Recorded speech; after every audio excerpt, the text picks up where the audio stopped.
carrying the cries of the pigeons, the chill of the evening, and the rich, deep scent of the forest. It's wild out here. This secluded valley nestled deep in the Black Hills has been my home for the last 3 years and my sanctuary from the outbreak. Steep, forested mountains rise on either side of the lake, and my ramshackle log cabin sits just a short walk back from the shore. It's so well hidden that you almost have to know where it is to find it, but close enough to town that I can ride in on my bike. All things considered, it's a perfect place to spend the apocalypse, with only one downside. The comm reception sucks. Hey, Bobcat. This... Agnes? I tilt my head as Agnes's elderly voice cracks in my ears, blasting through my subdermal comlink. She checks up on me nearly every day but refuses to text me.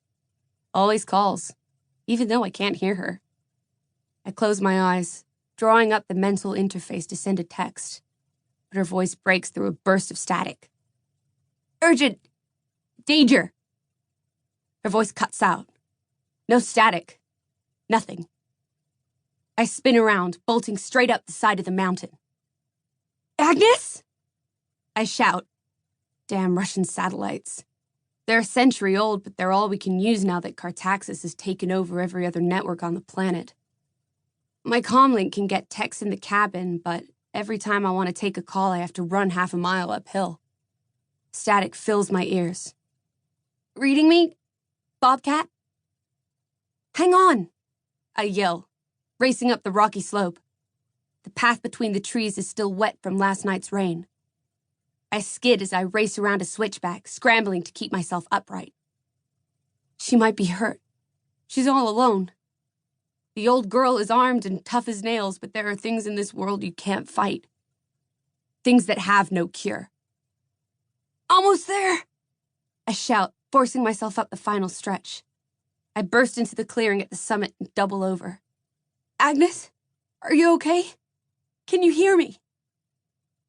A beat of satellite lag silence hangs in my ears. And then Agnes's voice returns. I'm fine, Bobcat. I didn't mean to scare you. I drop to my knees in the grass, trying to catch my breath. You nearly gave me a heart attack. Sorry. I guess I figured out how to make you answer your comm. I roll my eyes and push the sweat-soaked hair from my face. What's so urgent? You up on your hill? Well, I am now. She chuckles, her voice popping with the static. I just got a call from one of the locals. They spotted a Jeep out near your place. Big black thing. You see anything from up there? I push myself to my feet and scan the forest. From this outlook, on a clear day, I can see for miles. The Black Hills roll out before me, tumbling granite draped with pines, dotted with the flash of lakes and a web of leaf-strewn roads. This time of day 2 years ago, the highway to the east would have been lit up with a steady stream of headlights from the evening commute. There would have been planes flying into rapid, and a glow of houses through the trees. But instead the hills are dark, and the highway is an empty stretch of black. All the houses are shuttered, and the land is dotted with craters. It always makes me sick to see it like this. But it's the only place I can get reception. No headlights, I mutter. They might be using infrared. You sure it was a Jeep? Brand new, they said. Has to be Cartaxus. The hair on the back of my neck rises. I've never seen a Jeep out here before. Cartaxus always sends its troops out in camouflage trucks, with whining drones for air support. I scan the forest again, straining my ocular tech until my vision starts to glitch. I tried calling you, Agnes says. A few times, the last couple of days. I've been in the lab, I mutter, scanning the roads, trying to make gunpowder. Well, that sounds dangerous.